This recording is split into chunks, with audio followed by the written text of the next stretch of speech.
प्यारे साथियों, आप सभी का स्वागत करता हूं अपने एमआरएस स्टडी परिवार में। तो डियर, यहाँ पे हम लोग जो है आज बात करेंगे इरिगेशंस जो सब्जेक्ट्स है आपका सिविल इंजीनियर का।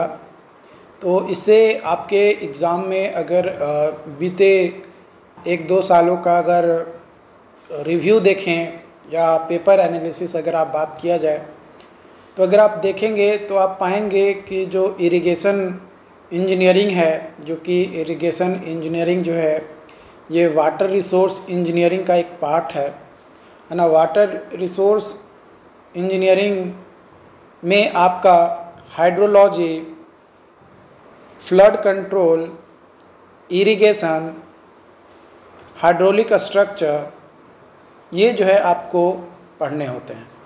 तो इन सभी को पढ़ने के लिए आपको वाटर रिसोर्स इंजीनियरिंग को पढ़ना ज़रूरी है। तो यहाँ पे हम लोग आज बात करेंगे इरिगेशन क्या होता है और कितने तरीके के होते हैं, उसके बारे में जो है हम लोग डिस्कशन करेंगे। तो इरिगेशन यानी जब सिंचाई नॉर्मली हम लोग कहते हैं, यानी खेत में जो भी क्रॉप वगैरह रोपते हैं, पौधा वगैरह रोपते हैं, तो उसको पानी देना ज़रूरी है। जैसे हम लोगों को ज़िंदा रहने के लिए खाना खाना ज़रूरी है, वैसे ही पौधे को पानी की रिक्वायरमेंट होती है। तो कोई ज़रूरी नहीं है कि हम उसे ही पानी दें, नेचुरली भी वाटर उसे मिलती है जो कि ग्राउंड से वो कैप्चर करता है। तो इन सभी चीज़ों के बारे में हम लोग जो है 1 बाय 1 आगे डिस्कस करेंगे। क्रॉप यील्ड एक्सप्रेस किया जाता है आपका क्विंटल पर हेक्टेयर या टन पर हेक्टेयर के टर्म में। प्रोडक्टिविटी एक्सप्रेस किया जाता है क्रॉप यील्ड पर mm और वाटर अप्लाइड, कितना पानी अप्लाई किया गया है पर mm के हिसाब से, वो जो है प्रोडक्टिविटी को दर्शाता है। An ideal soil for irrigation will be mix of both of pore लोएम 40% clay, है ना, 40% सिल्ट और 20% जो है सैंड आपका होता है। टाइप्स ऑफ इरिगेशन प्रोजेक्ट के बारे में बात किया जाए तो 3 तरीके का जो इरिगेशन प्रोजेक्ट होता है, मेजर, मीडियम और स्मॉल। मेजर इरिगेशन प्रोजेक्ट में जो इरिगेशन पोटेंशियल होता है CCA यानी कल्चरेबल कमांड एरिया, वो आपका ग्रेटर दैन 10,000 हेक्टेयर होता है और प्रोजेक्ट का कॉस्ट जो है 5 करोड़ से ज़्यादा होता है। तो उसे जो है मेजर इरिगेशन प्रोजेक्ट में कंसीडर किया जाता है। मीडियम प्रोजेक्ट को कंसीडर किया जाता है कब, जब 2000 से 10,000 हेक्टेयर कल्चरल कमांड एरिया हो और कॉस्ट ऑफ प्रोजेक्ट जो है 0.5 से 5 करोड़ के बीच में हो। और स्मॉल प्रोजेक्ट कब कंसीडर करेंगे इरिगेशन प्रोजेक्ट, जब 2000 हेक्टेयर से कम कल्चरल कमांड एरिया हो और प्रोजेक्ट जो हो कॉस्ट का, मतलब प्रोजेक्ट का जो कॉस्ट हो 0.25 से 0.5 करोड़ हो, तो उसको जो है इरिगेशन प्रोजेक्ट में स्मॉल इरिगेशन प्रोजेक्ट कंसीडर किया जाता है। टाइप्स ऑफ इरिगेशन के बारे में बात किया जाए तो 2 तरीके से किया जाता है, एक सरफेस इरिगेशन और सब सरफेस इरिगेशन।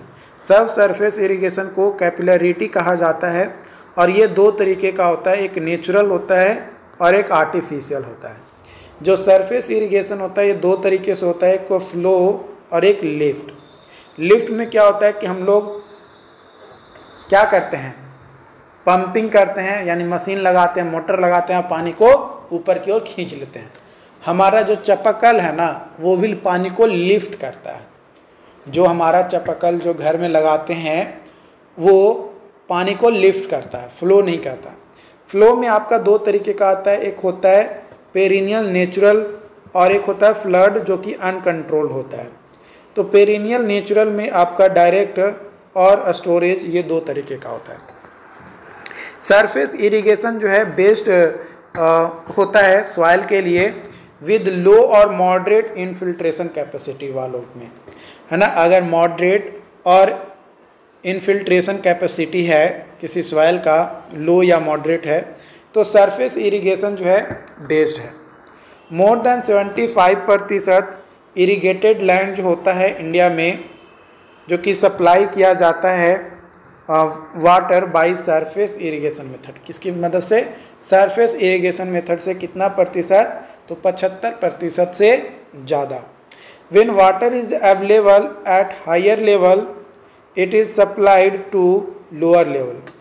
जो वाटर सप्लाई अवेलेबल होता है तो हायर लेवल से लोअर लेवल की ओर क्या किया जाता है? सप्लाई किया जाता है थ्रू ग्रेविटी फोर्स।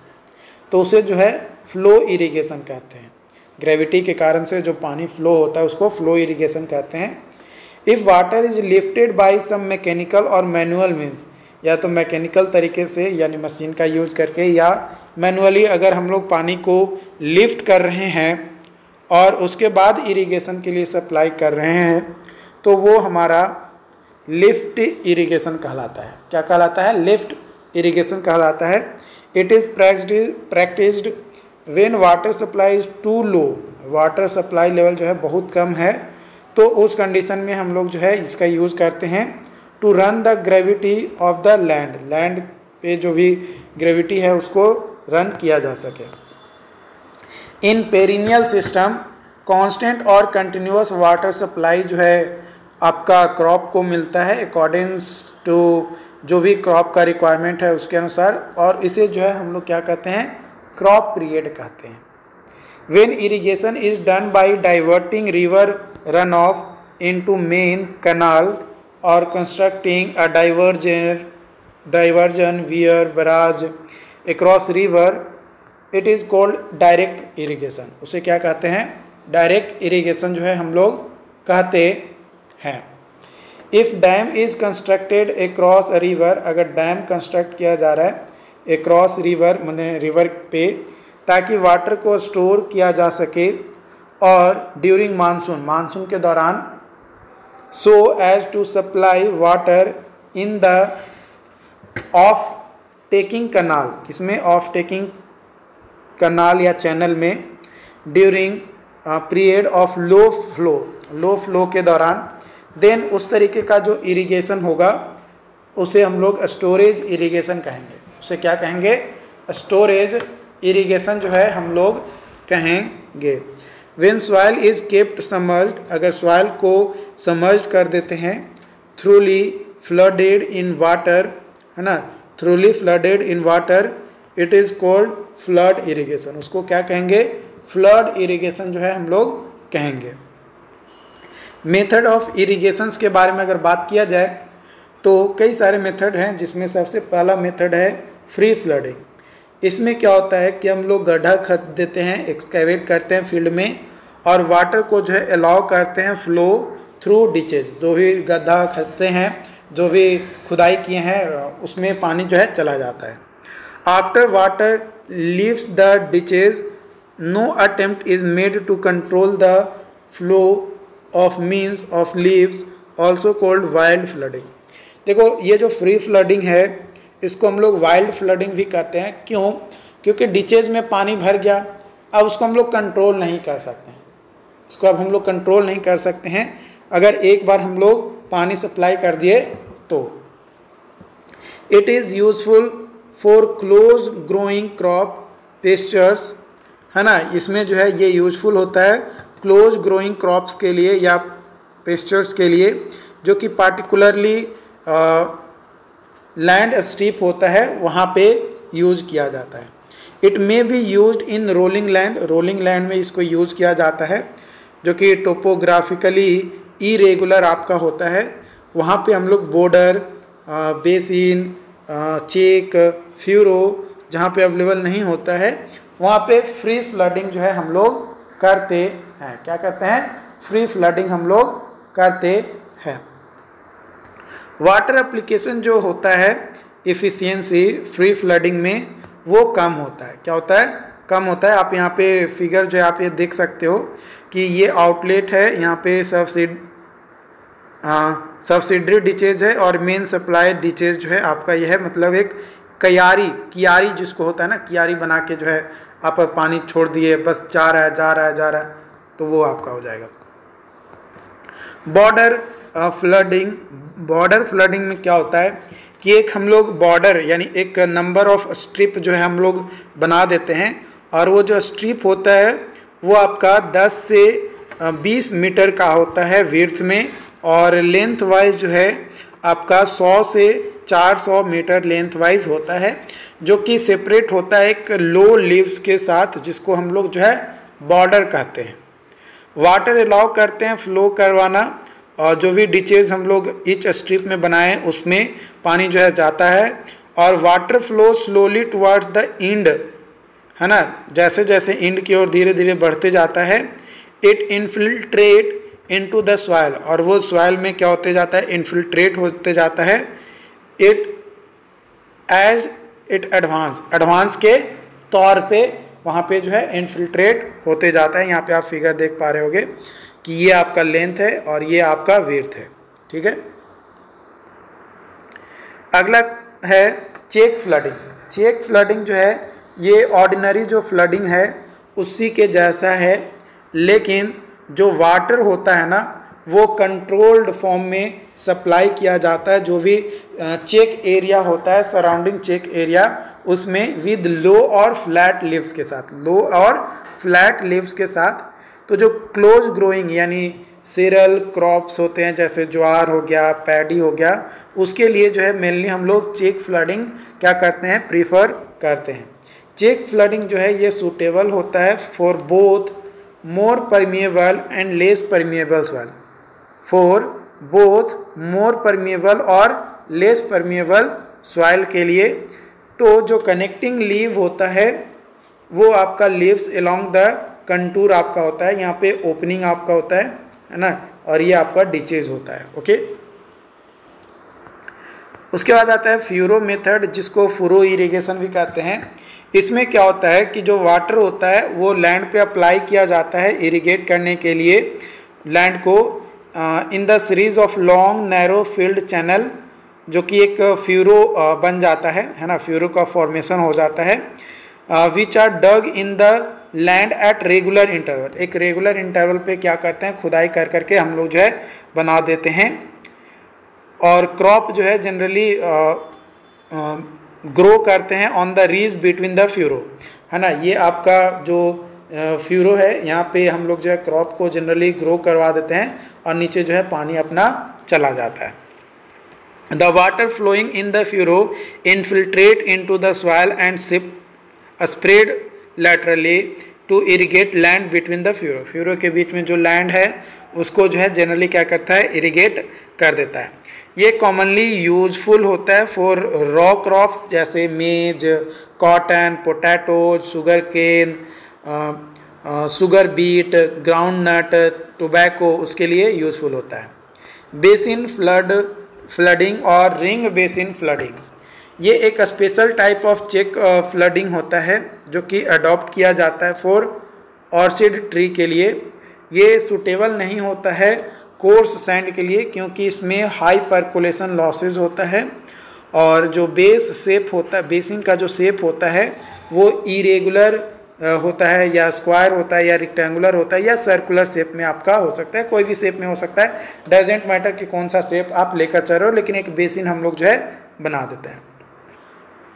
उसके बाद है आपका स्प्रिंकलर इरिगेशन, जिसको ओवरहेड इरिगेशन भी कहते हैं। ये सूटेबल होता है फॉर हाई लाइट सॉइल के लिए। क्या होता है, जो वेरी लाइट सॉइल होता है उसके लिए सूटेबल होता है। Not suitable for low infiltration rate, जैसे क्ले के लिए ये यूज़फुल नहीं होता है। स्प्रिंकलर इरिगेशन सिस्टम जो है ये सूटेबल होता है उस जगह पे जहाँ पे लैंड का जो ग्रेडियंट होता है ना बहुत ज़्यादा स्टीप होता है और सॉइल जो है आसानी से इरोडेबल होता है, वहाँ पे इसका यूज किया जाता है। स्प्रिंकलर इरिगेशन जो मेथड होता है ये प्रोवाइड करता है मोर land for cropping and 80% water efficiency जो है आपका स्प्रिंकलर इरिगेशन सिस्टम का या मेथड का होता है। जनरली टी, कॉफ़ी के लिए जो है हम लोग इस तरीके का मेथड यूज़ करते हैं। जैसे चावल या जूट के लिए अगर बात किया जाए तो स्प्रिंकलर इरिगेशन यूज नहीं किया जाता है। स्पेशली बात किया जाए तो राइस और जूट के लिए हम लोग जो है स्टैंडिंग वाटर यूज करते हैं। क्या करते हैं, स्टैंडिंग वाटर यूज किया जाता है राइस और जूट के लिए। उसके बाद है आपका ड्रिप इरिगेशन, जिसको ट्रिकल इरिगेशन भी कहा जाता है, ये इसमें वाटर जो होता है या जो फर्टिलाइजर्स होता है वो स्लोली और डायरेक्टली जो होता है प्लांट का जो रूट जोन होता है ना, वहाँ पे डायरेक्टली हम लोग जो है सप्लाई करते हैं। ये सूटेबल होता है रॉ क्रॉप के लिए, जैसे orchid like grapes, tomatoes, cabbage, corn, fruits, इन सभी के लिए जो है ड्रिप इरिगेशन यानी ट्रिकल इरिगेशन जो है यूजफुल होता है। देखो ड्रिप इरिगेशन और जो आपका स्प्रिंकलर इरिगेशन सिस्टम है, ये एक कैटेगरी में आता है जो कि प्रेशराइज्ड या प्रेशर्ड इरिगेशन सिस्टम के अंतर्गत आता है, या फिर इसको हम लोग जो है माइक्रो इरिगेशन सिस्टम के अंतर्गत भी कहते हैं कि उसके अंतर्गत आ रहा है। अगला चैप्टर है आपका soil moisture plant relationship. Soil moisture और प्लांट के बीच में किस तरीके का रिलेशंस है उसके बारे में हम लोग जो है डिस्कस करेंगे।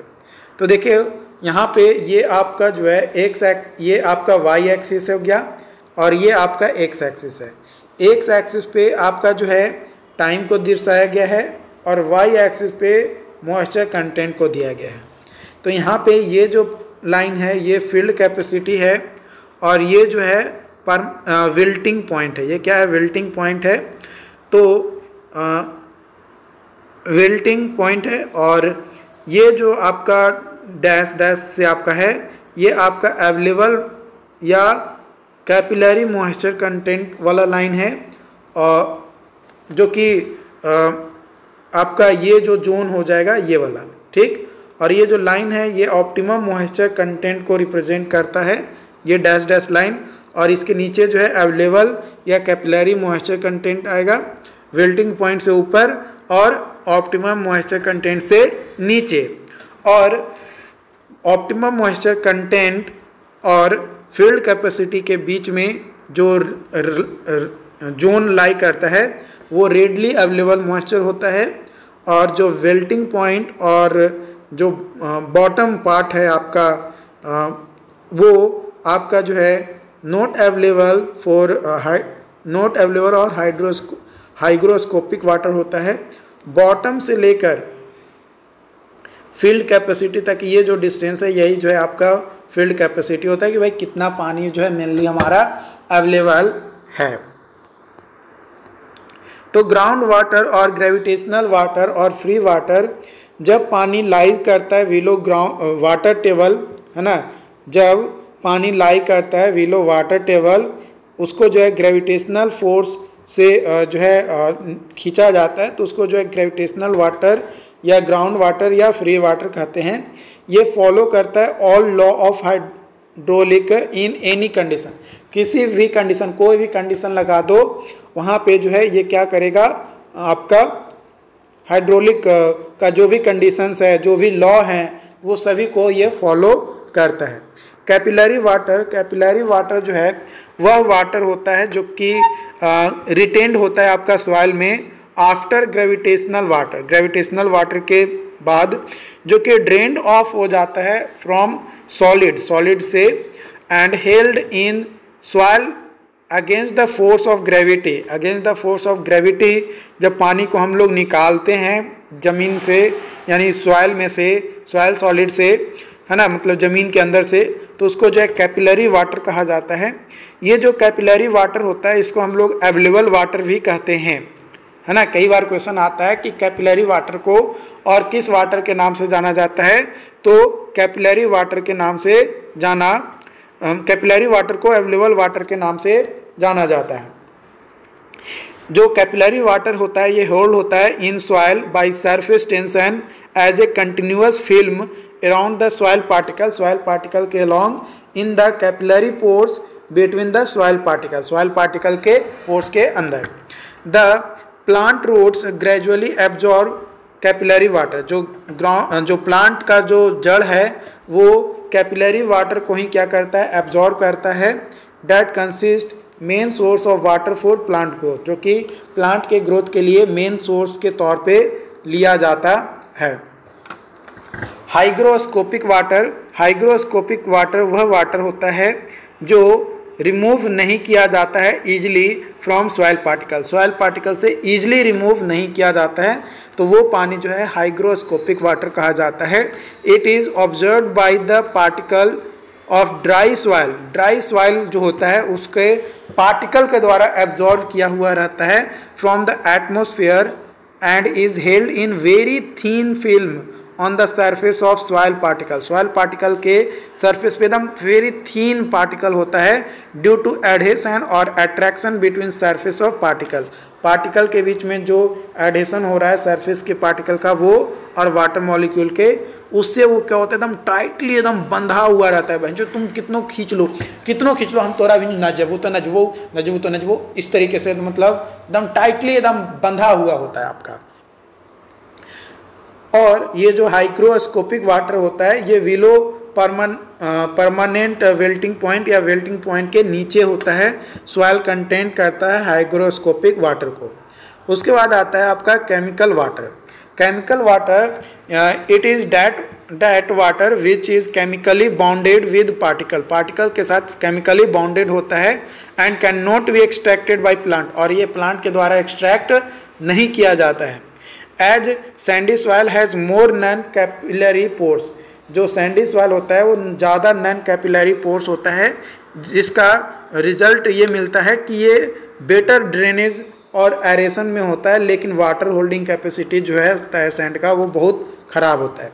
लेकिन क्ले सॉइल के बारे में बात किया जाए तो ये इसमें कैपिलरी जो पोर्स होते हैं ना वो बहुत ज़्यादा होता है और ये वाटर होल्डिंग कैपेसिटी इसके पास बहुत ज़्यादा होता है, लेकिन जो ड्रेनेज और एरेशन जो होता है वो बहुत ख़राब होता है, ड्रेनेज और एरेशन इसमें नहीं होता है। परमानेंट वेल्टिंग पॉइंट जो है वह मॉइस्चर कंटेंट जिस पे फिल्म ऑफ वाटर जो होता है अराउंड सॉइल पार्टिकल जो कि टाइटली हिल्ड तो होता है, लेकिन वो प्लांट रूट्स के लिए are not extract enough moisture at suitable rapid rate of transportation transpirations requirement के लिए, तो वो जो जोन आता है वो जो पॉइंट आ जाता है, मतलब उससे नीचे जो है प्लांट पानी जो है नहीं खींच सकता, उसके ऊपर का पानी को ही वो खींच सकता है, उस पॉइंट से अगर नीचे जाएगा तो वो नहीं खींच पाएगा, तो उसे जो है परमानेंट वेल्टिंग पॉइंट जो है कहा जाता है।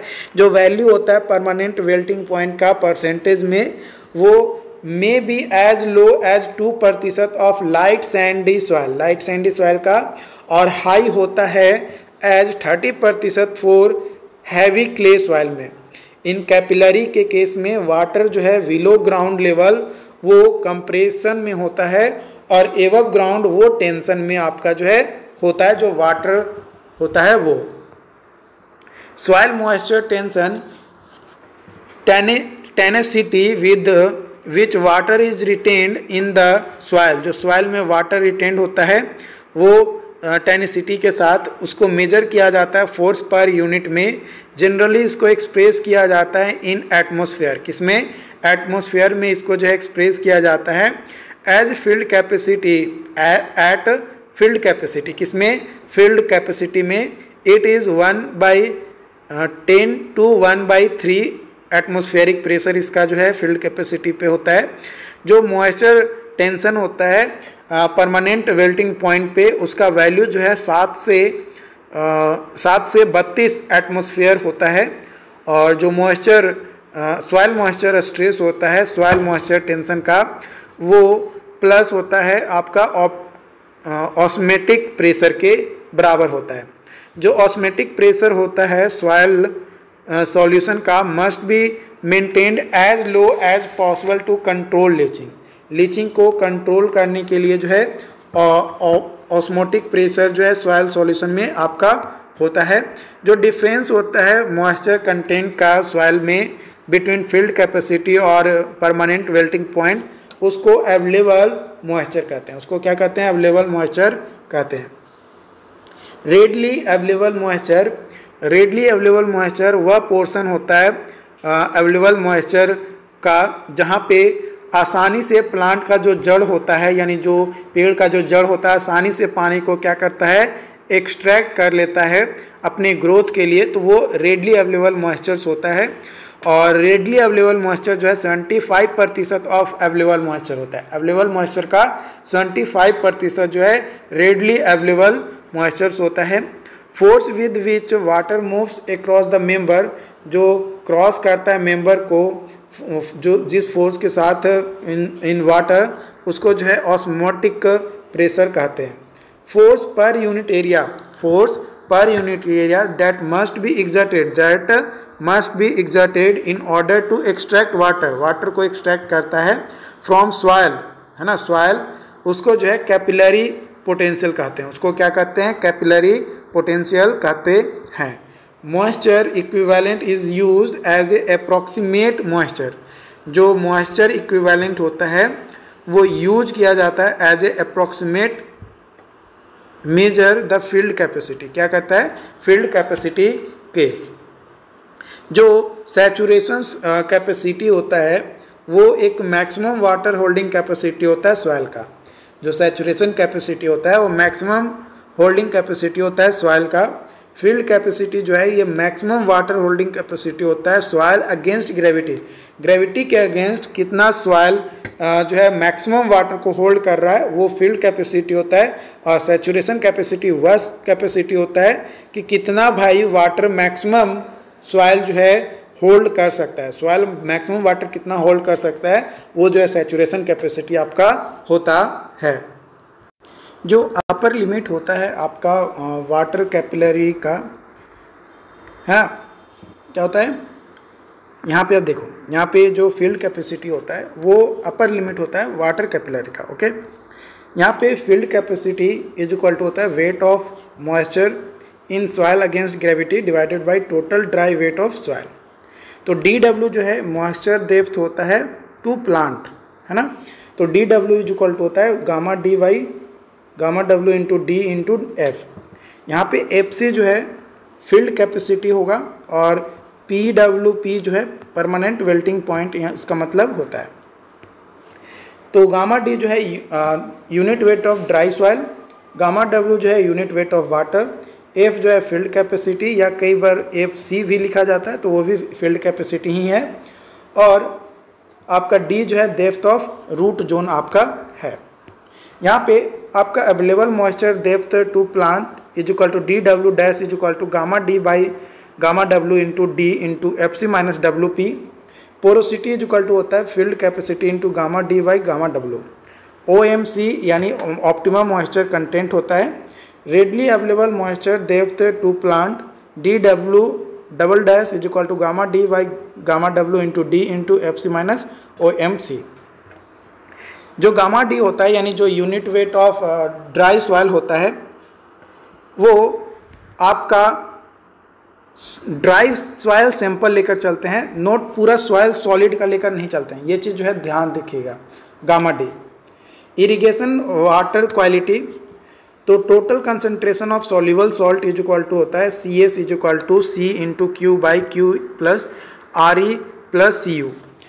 CS का मतलब होता है सैलिनिटी कंसंट्रेशन, C का मतलब होता है कंसंट्रेशन ऑफ सॉल्ट, Q का मतलब होता है क्वांटिटी ऑफ वाटर अप्लाइड, और Q का मतलब होता है वाटर अप्लाइड, और RE का मतलब होता है अमाउंट ऑफ रेनफॉल, और आपका CU का मतलब होता है क्वांटिटी ऑफ वाटर यूज्ड।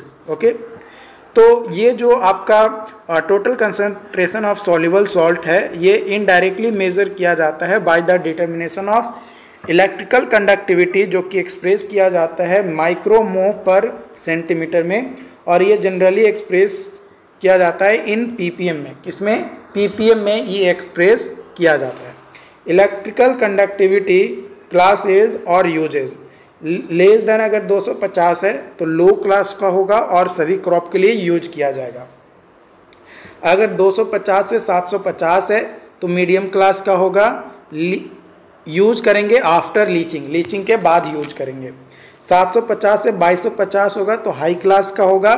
इसमें जो है सॉल्ट टॉलरेंट प्लांट के लिए हम लोग जो है यूज करेंगे हाई सॉल्ट टॉलरेंट प्लांट में। और अगर 2250 से ज़्यादा अगर इलेक्ट्रिकल कंडक्टिविटी है तो वेरी हाई क्लास होगा, जो कि सुटेबल नहीं होता है, किसी भी क्रॉप के लिए भाई यूजफुल नहीं होता है। ये चीज़ जो है ध्यान रखना है। बात किया जाए proportion of sodium ion to other cations, जिसको सार कहा जाता है, सोडियम एब्जॉर्प्शन रेशियो का फॉर्मूला होता है sodium ion by square root of calcium ion plus magnesium ion divided by 2। तो जो सॉल्ट कंसंट्रेशन होता है इन एक्सेस 700 ppm है ना, अगर 700 ppm से अगर एक्सेस होता है, is harmful to some plant, कुछ प्लांट के लिए क्या होगा, हार्मफुल होगा। लेकिन अगर मोर देन 2000 ppm हो गया तो भाई एकदम प्लांट के लिए एकदम हानिकारक हो जाएगा। कुछ ही प्लांट वैसे हार्मफुल होगा अगर 700 से ज़्यादा होगा तो, लेकिन 2000 से ज़्यादा होगा तो कोई प्लांटे नहीं जिंदा रहेगा। ठीक है, तो जो सोडियम एब्जॉर्प्शन रेशियो है वो हम लोग 700 ppm से कम रखने की कोशिश करते हैं। तो जो परसेंटेज होता है सोडियम आयन का वो जनरली जो है 5% से कम होता है। जो भी टोटल जो एक्सचेंजेबल कटायंस होते हैं उसके 5% से भी कम हम लोग जो है लेकर चलते हैं। तो सोडियम एब्जॉर्प्शन रेशियो और types of water and uses बात किया जाए तो 1 से 10 है तो लो सोडियम वाटर होगा, जो कि ऑल क्रॉप और सॉइल के लिए यूज होगा। 10 से 18 है तो मीडियम सोडियम वाटर होगा, जो कि कोर्स ग्रेन्ड सॉइल में यूज होगा। 18 से 26 है तो हाई सोडियम वाटर है, जो कि यूज तो किया जाएगा लीचिंग के बाद, लेकिन हार्मफुल होगा क्रॉप के लिए, इसलिए कोशिश करते हैं कि ना यूज करें। और अगर 26 से ज़्यादा है तो भाई यूजे मत करो। 26 से ज़्यादा है तो वेरी हाई सोडियम वाटर हो जाएगा, जो कि यूजे मत करो। सिंपली यही आपको लेकर चलना है। बात किया जाए लोड फैक्टर की, तो लोड फैक्टर जो है टोटल लोड होता है, जो कि डिवाइडेड होता है आपका पीक लोड से। Total load divided by peak load in a specific time period, तो उसको जो है लोड फैक्टर कहा जाता है। प्लांट कैपेसिटी फैक्टर ये रेशियो होता है एक्चुअल एनर्जी प्रोड्यूस्ड, कितना एक्चुअल एनर्जी प्रोड्यूस्ड हो रहा है, to the maximum possible energy, कि मैक्सिमम पॉसिबल एनर्जी क्या है, that would have been produced during a given period. एक गिवन पीरियड में कितना जो है आपका मैक्सिमम पॉसिबल एनर्जी जो है प्रोड्यूस हो रहा है, और एक्चुअल एनर्जी कितना प्रोड्यूस हुआ है, उन दोनों का जो रेशियो होगा वो आपका जो है प्लांट कैपेसिटी फैक्टर कहलाता है। यूटिलाइजेशन फैक्टर जो है रेशियो होता है maximum demand on power station पे कितना मैक्सिमम डिमांड हो रहा है, और रेशियो होता है कि कितना इंस्टॉल्ड कैपेसिटी है प्लांट का वो। तो इसका जो रेशियो होता है उसको यूटिलाइजेशन फैक्टर कहता है। सार वैल्यू यानी सोडियम एब्जॉर्प्शन रेशियो वैल्यू जो होता है ये डिक्रीज्ड होता है बाय एडिंग जिप्सम, यानी जिप्सम को जब ऐड करते हैं तो जो सार वैल्यू होता है यानी सोडियम एब्जॉर्प्शन रेशियो जो वैल्यू होता है वो भाई कम जाता है अगर जिप्सम को हम लोग ऐड करते हैं तब। A small quantity of boron is useful for crop के लिए यूजफुल होता है, क्रॉप के ग्रोथ के लिए। बट अगर कंसंट्रेशन बोरोन का 0.3 ppm से ज़्यादा हो जाए, 0.3 ppm से ज़्यादा हो जाए तो भाई वो टॉक्सिक हो जाएगा, वो क्या हो जाएगा, टॉक्सिक हो जाएगा, प्लांट के लिए हानिकारक हो जाएगा। According to size of pores soil जो है क्लासीफाई किए जाते हैं अलग अलग तरीके का। तो बात किया जाए लार्ज पोर्स के बेसिस पे तो more drainage, less capillary action, less water retention capacity, more permeable होगा अगर लार्ज पोर्स है तो। Example sandy soil. Small pores का एग्जांपल है आपका क्लेई सॉइल, जो कि लेस ड्रेनेज होगा, मोर कैपिलरी एक्शन होगा, मोर वाटर रिटेंशन कैपेसिटी होगा, और लेस परमिएबल जो है आपका सॉइल होगा। ओके, अब अगला टॉपिक हम लोग बात करेंगे जो कि है आपका वाटर रिक्वायरमेंट ऑफ क्रॉप में कितना पानी हमें ज़रूरत है उसके बारे में। तो देखो क्रॉप जो है जनरली दो तरीके का क्रॉप जो है आपका यहाँ पे होता है, एक खरीफ क्रॉप होता है और एक रबी क्रॉप होता है। तो खरीफ क्रॉप के बारे में बात किया जाए तो ये जो है आपका रेनी सीजन में बोया जाता है ना, जो कि अप्रैल और मई के बीच में बोया जाता है, और इसे जो है हम लोग मानसून क्रॉप कहते हैं। और ये रिक्वायर करता है बहुत ज़्यादा पानी इसको ज़रूरत पड़ता है क्योंकि हॉट वेदर में ये ग्रो करता है। ये डिपेंड करता है रेनफॉल ऑल पैटर्न है ना, depend upon rainfall all pattern पे। और इसमें जो है जनरली जो क्रॉप होते हैं मेज, राइस, कॉटन, ज्वार, बाजरा होता है और इसको काटा जाता है सितंबर से अक्टूबर के महीने में। वही अगर रबी क्रॉप के बारे में बात किया जाए तो ये जो है मानसून के एंड में जो है बोया जाता है या फिर विंटर में बोया जाता है। और इसका जो है बोने का जो समय है सितंबर अक्टूबर में होता है। इसको जो है स्प्रिंग और विंटर क्रॉप भी कहा जाता है। ये वार्म क्लाइमेट में इसका जो है सीड जर्मिनेशन होता है, लेकिन जो कोल्ड क्लाइमेट में इसका जो है क्रॉप का ग्रोथ होता है। इससे रेनफॉल से ज़्यादा अफेक्टेड नहीं होता है, रेनफॉल हो या ना हो उससे कोई दिक्कत नहीं है। और इसमें ग्राम, वीट, वर्ली, पीज ये सभी जो है क्रॉप आपके जो है ग्रो होते हैं। इसका हार्वेस्टिंग यानी कटाई होता है आपका मार्च अप्रैल मंथ में, है ना, मार्च अप्रैल मंथ में। खरीफ क्रॉप जो है requires 2 to 3 times the water than rabi crop. Rabi crop के कंपैरिजन में जो खरीफ क्रॉप होता है उसको 2 से 3 गुना ज़्यादा पानी की ज़रूरत होती है। Gross storage is equal to होता है फुल मतलब live storage plus dead storage, है ना। ग्रॉस स्टोरेज का मतलब होता है live storage plus dead storage. तो यहाँ पे जो full storage full river level होता है उसमें जो लाइव स्टोरेज होता है वो 90% ऑफ ग्रॉस स्टोरेज होता है और ये लोएस्ट सप्लाई लेवल है। और ये रिवर का जो वेड लेवल है वो आपका हो जाता है। तो जो डेड स्टोरेज होता है वो 10% ऑफ ग्रॉस स्टोरेज होता है। Useful storage the volume of water stored between the full reservoir level. जो फुल रिजर्वायर लेवल में जो वॉल्यूम होगा वाटर स्टोर्ड का एंड मिनिमम पूल लेवल में, तो वो जो वॉल्यूम होगा उसी को जो हम लोग क्या कहेंगे, यूजफुल स्टोरेज कहते हैं। इफेक्टिव स्टोरेज में क्या आता है कि full useful storage plus surcharge plus valley storage, ये तीनों का जो कम्बिनेशन होता है उसको इफेक्टिव स्टोरेज कहा जाता है। जो मैक्सिमम कोऑर्डिनेट होता है बिटवीन डिमांड लाइन और मास कर्व के will give live storage to meet required demand. ये रिक्वायर्ड डिमांड को जो है मीट करता है। जो वॉल्यूम होता है वाटर स्टोर्ड का इन रिजर्वायर वो विलो पूल लेवल, वो उसको जो है डेड स्टोरेज कहा जाता है। पूल लेवल के नीचे जो स्टोर्ड रिजर्वायर का जो वाटर वॉल्यूम होता है उसको डेड स्टोरेज कहते हैं। ये स्टोरेज जो है does not used in the operation of reservoir के ऑपरेशन में इसका यूज नहीं होता है, जो कि इरिगेशन, हाइड्रो पावर और वाटर सप्लाई के केस में डेड स्टोरेज का कोई यूज नहीं होता है, जो कि 10% टोटल ग्रॉस स्टोरेज का होता है।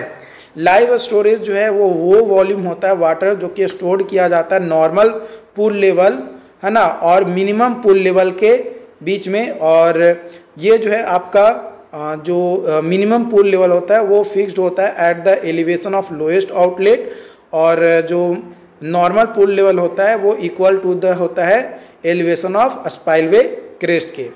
क्रॉप पीरियड के बारे में बात किया जाए तो वह टाइम जब हम लोग क्रॉप को सो करते हैं यानी बोते हैं और जब काटते हैं, तो काटने से पहले और बोने तक ये जो आपका पानी जो दिया जाता है ना, बिटवीन क्रॉप सोइंग और हार्वेस्टिंग, वो उसे जो है क्रॉप पीरियड कहते हैं। बेस पीरियड वह टाइम जो फर्स्ट वाटरिंग किया गया और लास्ट वाटरिंग जो किया गया हार्वेस्टिंग से पहले, तो वो जो पीरियड होता है उसको जो है बेस पीरियड कहते हैं। क्रॉप पीरियड हमेशा ज़्यादा होता है बेस पीरियड से हमेशा ज़्यादा होता है क्रॉप पीरियड। ड्यूटी को जो है वह एरिया ऑफ लैंड होता है जो कि हेक्टेयर में लिया जाता है, जो कि इरिगेट किया गया है। when 1 cubic of water is supplied throughout entire base period में जो भी 1 cubic of water सप्लाई किया गया है वो, तो ड्यूटी को जो है एक्सप्रेस किया जाता है हेक्टेयर पर क्यूमेक में। किसमें? हेक्टेयर पर क्यूमेक में। डेल्टा के बारे में बात किया जाए तो डेल्टा को डेल्टा से रिप्रेजेंट किया जाता है, इसको एक्सप्रेस किया जाता है सेंटीमीटर या मीटर में। ये टोटल डेप्थ को रिप्रेजेंट करता है कि भाई कितना डेप्थ तक जो है वाटर अप्लाई किया गया वाइल इरिगेटिंग एनी क्रॉप, जब कोई भी क्रॉप को इरिगेट किए हैं at different watering throughout entire base period में। तो delta is equal to 8.64 by D into B. यहाँ पे डेल्टा जो है मीटर में, बी जो है बेस पीरियड इन डेज में, और डी जो है हेक्टेयर पर मीटर क्यूब पर सेकेंड में आपका होता है। क्रॉप जो है वो आपका दिया गया है ड्यूटी और डेल्टा। राइस का जो ड्यूटी होता है वो 775 हेक्टेयर पर मीटर क्यूब पर सेकेंड होता है, डेल्टा जो है 120 सेंटीमीटर होता है। वीट का जो है 1800 हेक्टेयर पर मीटर क्यूब पर सेकेंड होता है और डेल्टा जो है 37.5 सेंटीमीटर होता है। शुगर केन का जो है 730 हेक्टेयर पर मीटर क्यूब पर सेकेंड होता है ड्यूटी, और डेल्टा जो है 120 सेंटीमीटर होता है। वेजिटेबल के लिए 1000 ड्यूटी होता है हेक्टेयर पर मीटर क्यूब पर सेकंड में, और 45 सेंटीमीटर डेल्टा होता है। फोडर के लिए जो है 2000 हेक्टेयर पर मीटर क्यूब पर सेकंड होता है ड्यूटी, और 22.2 सेंटीमीटर डेल्टा होता है। यहाँ पे रिवर में अगर बात किया जाए, ये रिवर आपका फ्लो हो रहा है और रिवर में कनाल बनाया, कनाल बनाते बनाते अलग अलग चैनल बनाया और फील्ड तक जो है पानी लाए।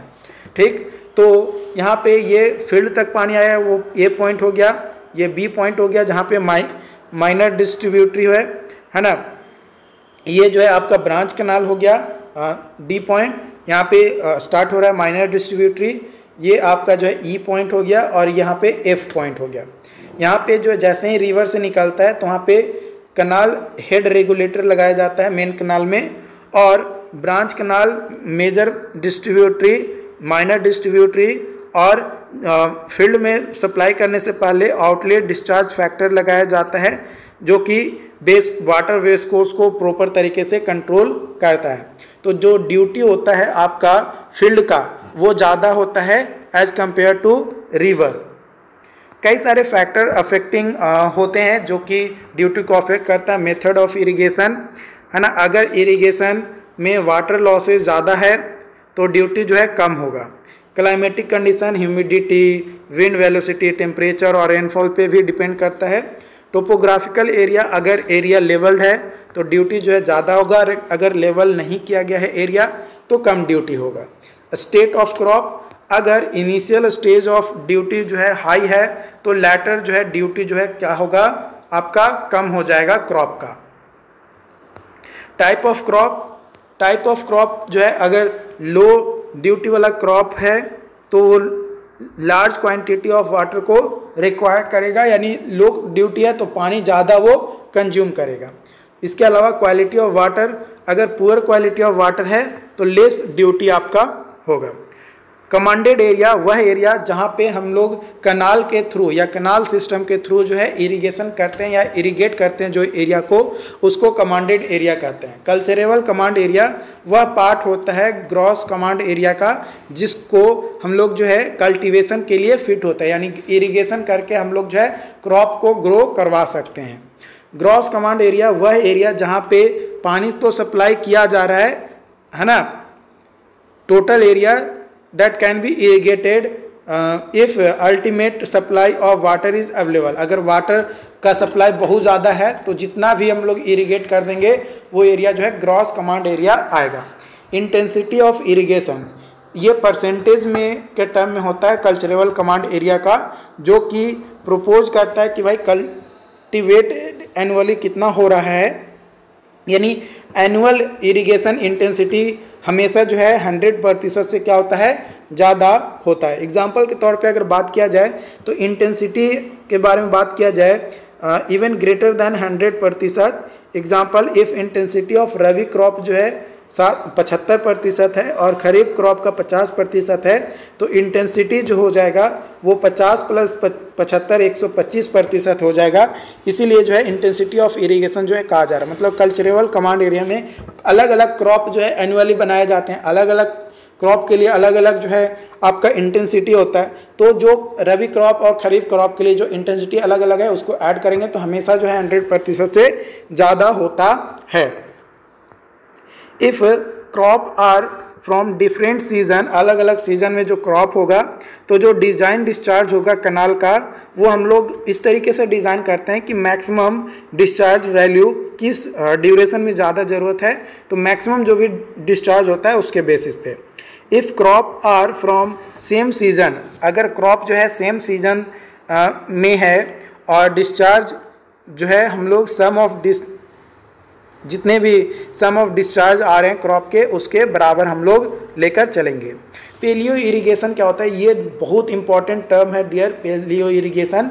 तो ये जो पेलियो इरिगेशन है ये वह इरिगेशन होता है जब क्रॉप को रोपने के बाद जो पहला पानी देते हैं, क्रॉप को रोपने के बाद जो पहला पानी देते हैं, यानी watering drain prior to grow sowing crop को ग्रो मतलब सोइंग करने के लिए, तो जो पहला पानी होता है उसी को जो पेलियो इरिगेशन कहते हैं। क्रॉप रेशियो, ये रेशियो होता है area of land irrigated in kharif to rabi season, kharif season में और रबी सीजन में कितना एरिया ऑफ लैंड को इरिगेट किया गया है उसी को जो है क्रॉप रेशियो जो है कहा जाता है। उसको क्या कहा जाता है, आपका क्रॉप रेशियो कहा जाता है। जो क्रॉप रेशियो होता है ये सिलेक्ट किया जाता है such that discharge through canal remains uniform, है ना, कनाल से जो डिस्चार्ज हो रहा है वो यूनिफॉर्म होना चाहिए। It is called kharif rabi crop, जो क्रॉप रेशियो है उसको खरीफ रबी क्रॉप रेशियो भी कहा जाता है, खरीफ रबी रेशियो भी कहा जाता है। ट्रांसपीरेशन रेशियो, ट्रांसपीरेशन रेशियो जो है ये टोटल मास ऑफ वाटर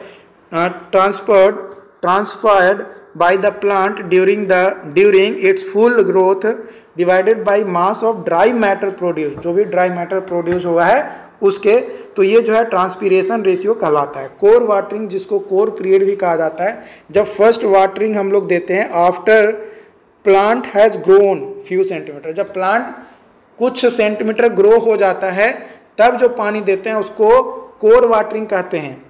और कोर पीरियड जो है जनरली राइस के लिए हमारा 2 to 4 वीक्स होता है, वीट के लिए 3 to 8 वीक्स आपका होता है। लेकिन पेलियो इरिगेशन क्या होता है, पेलियो इरिगेशन वह इरिगेशन होता है जब पानी हम लोग क्रॉप के सोइंग के लिए देते हैं, है ना, क्रॉप को ग्रो करने के लिए जो पानी देते हैं उसको, है ना, तो उसको पेलियो इरिगेशन कहते हैं। जो कोर डेप्थ होता है राइस का 19 सेंटीमीटर, वीट के लिए 13.5 सेंटीमीटर और शुगर केन के लिए 16.5 सेंटीमीटर होता है। Outlet factor, duty of water at head of field channel, उसको जो है आउटलेट डिस्चार्ज फैक्टर भी कहते हैं, आउटलेट फैक्टर को, जो कि ड्यूटी ऑफ वाटर होता है eight head of field channel. Time factor, ये नंबर ऑफ डेज में होता है कनाल का जो कि एक्चुअली रन करता है to the total number of days of the running total number of days of the watering period, जो भी वाटरिंग पीरियड का जो टोटल नंबर ऑफ डेज है, जितने में एक्चुअली जो है नंबर ऑफ डेज में कनाल के थ्रू पानी गया है, वाटरिंग हुआ है, उसी को जो है टाइम फैक्टर कहते हैं। कैपेसिटी फैक्टर, ये रेशियो होता है मीन सप्लाई डिस्चार्ज का, कनाल का जो मीन सप्लाई जो डिस्चार्ज होता है कनाल का, वो टू मैक्सिमम डिस्चार्ज कैपेसिटी, कि भाई मैक्सिमम डिस्चार्ज कैपेसिटी कितना रहा है आपका कनाल का जो डिज़ाइन किया गया है, तो उसको ये इसका जो रेशियो होता है उसको जो है हम लोग कैपेसिटी फैक्टर कहते हैं। Duty on capacity, duty on capacity, duty at the head of canal, जो duty at head of canal होगा उसी को जो है ड्यूटी ऑन कैपेसिटी कहा जाता है, या ड्यूटी ऑन कैपेसिटी को हम लोग फुल सप्लाई कोफिशिएंट भी कहते हैं। नंबर ऑफ हेक्टेयर्स जो कि इरिगेबल होगा पर क्यूमेक ऑफ कनाल कैपेसिटी के एट इट्स हेड, उसको जो है फुल सप्लाई कोफिशिएंट जो है कहते हैं, है ना, कितने नंबर ऑफ हेक्टेयर इरिगेबल हुआ है पर क्यूमेक कनाल कैपेसिटी के एट इट्स हेड, उसको जो है फुल सप्लाई कोफिशिएंट कहते हैं। और फुल सप्लाई कोफिशिएंट को हम लोग जो है ड्यूटी ऑन कैपेसिटी भी कहा जाता है। कैश क्रॉप, कैश क्रॉप वह क्रॉप होता है that can not be consume directly by the cultivator, जो ग्रो किया वही उसको खा रहा है तो उसको कैश क्रॉप में हम लोग कंसीडर नहीं करते हैं। जो कैश क्रॉप होता है उसमें कंसीडर किया जाता है jute, tea, cotton, sugarcane, tobacco, ये सब जो है कैश क्रॉप के तौर पे लिया जाता है। क्यों?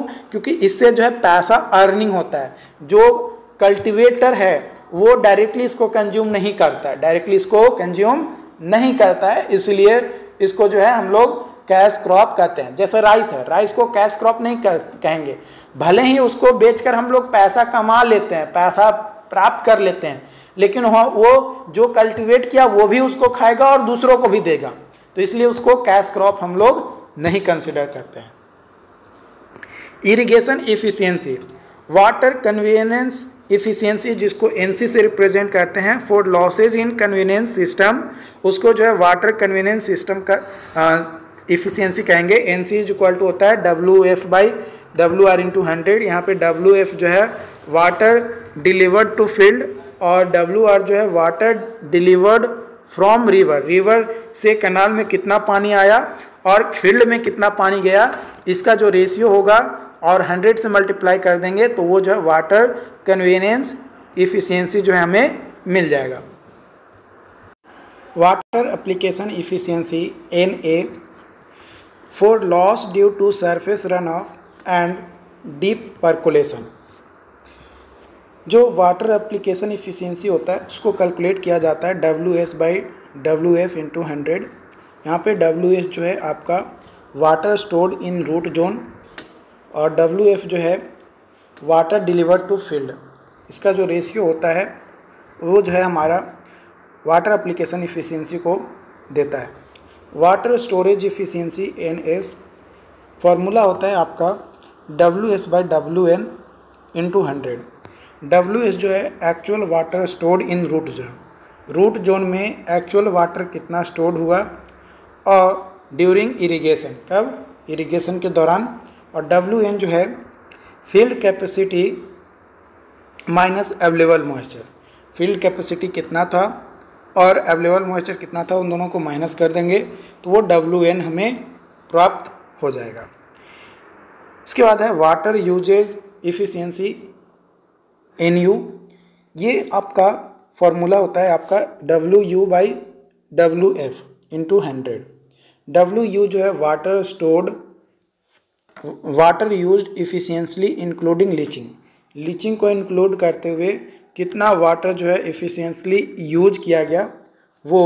और WF जो है यहाँ पे देखो, WF ऊपर मैंने बताया कि water delivered to field, field में कितना वाटर डिलीवर किया गया है वो, तो इसका जो रेशियो होगा वो वाटर यूजेज इफिशियंसी होगा।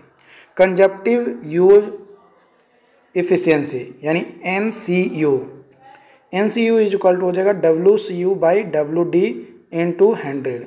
यहाँ पे WCU जो है आपका कंजप्टिव यूज ऑफ वाटर और WD जो है ये net amount of water depleted to या from root zone, root zone से कितना net amount of water deplete हुआ है वो, इसका जो रेशियो हो जाएगा ना यहाँ पे, ये आपका फॉर्मूला हो जाएगा कंजप्टिव यूज ऑफ इफिशियंसी का। उसके बाद है water distribution efficiency ND is equal to हो जाएगा 1 - γ/D × 100। तो Y जो है यहाँ पे आपका एवरेज न्यूमेरिकल डेविएशंस होता है इन वाटर डेप्थ पे, और D जो है average depth of water stored in root zone, root zone में कितना एवरेज वाटर स्टोर्ड किया गया है वो D से होता है। तो ये जो रेशियो होता है ना, ये यहाँ पे ये जो वैल्यू फार्मूला है ये आपका वाटर डिस्ट्रीब्यूशन इफिशियंसी को देता है। देखो बात किया जाए इरिगेशन रिक्वायरमेंट ऑफ क्रॉप, तो कंजप्टिव इरिगेशन रिक्वायरमेंट यानी CIR इज इक्वल टू होता है ET - RE। RE जो है इफेक्टिव रेनफॉल और ET जो है evapotranspiration. Net irrigation requirement आपका होता है NIR is equal to CIR + LR + PSR + NWR। NIR क्या होता है, कंजप्टिव इरिगेशन रिक्वायरमेंट। LR क्या होता है, लीचिंग रिक्वायरमेंट। PS क्या होता है, तो प्री सोइंग रिक्वायरमेंट। और NWR क्या होता है, nursery water requirement. Field irrigation requirement FIR, तो field irrigation requirement is equal to होता है NIR/NA। NA जो है वाटर एप्लीकेशन इफिशियंसी है और NIR जो है नेट इरिगेशन रिक्वायरमेंट कितना है वो। उसके बाद है आपका यहाँ पे ग्रॉस इरिगेशन रिक्वायरमेंट GIR। तो gross irrigation requirement is equal to होता है FIR यानी field irrigation requirement divided by NC। NC जो है कन्वीनियंस इफिशियंसी आपका है। तो बात किया जाए सबसे ज़्यादा कौन होता है, सबसे बड़ा कौन होता है, तो GIR सबसे बड़ा होता है, उसके बाद FIR, उसके बाद NIR, उसके बाद CIR ये होता है। आई होप कि आज का सेशन आपको समझ में आया हो। और बुक अगर आप परचेज़ करना चाहते हो तो सिविल बूस्टर आप बुक ले सकते हो, है ना। ये जो वीडियोज़ है उसी से बनाया गया है। और ये बुक जो है आपको परचेज़ करने का जो लिंक है ना, बुक परचेज़ करने का जो लिंक है डिस्क्रिप्शन बॉक्स में मैंने जो है डाल दिया है, या आपको डिस्क्रिप्शन बॉक्स में मिल जाएंगे। आप वहां से जो है इस बुक को परचेज़ कर सकते हो सिविल बूस्टर का। बाकी जो भी अपडेट्स होंगे आप लोगों के साथ शेयर किए जाएंगे। आने वाले समय में और भी कई सारे टॉपिक को आप लोगों के साथ दिया जाएगा। बस आप लोग अपना सपोर्ट बनाए रखिए, अपने दोस्तों के साथ इसे शेयर करते रहिए। चैनल को सब्सक्राइब नहीं किए हैं तो सब्सक्राइब ज़रूर कर लीजिएगा। पहली बार चैनल पे आए हैं तो भी सब्सक्राइब कर लीजिएगा। अगर दूसरी बार भी हैं लेकिन आप चैनल को सब्सक्राइब नहीं कर रहे हैं तो प्लीज़ एक सपोर्ट हमें दिखाइए। आप लोगों के लिए मेहनत से जो है ये चीज़ें जो है की जाती है, तो प्लीज़ आप लोग जो है सपोर्ट कीजिए। बाकी आप लोग खुद समझदार हैं क्योंकि आप लोग इंजीनियर हैं यार, तो इतना तो समझदार होना ही चाहिए। Okay, thank you.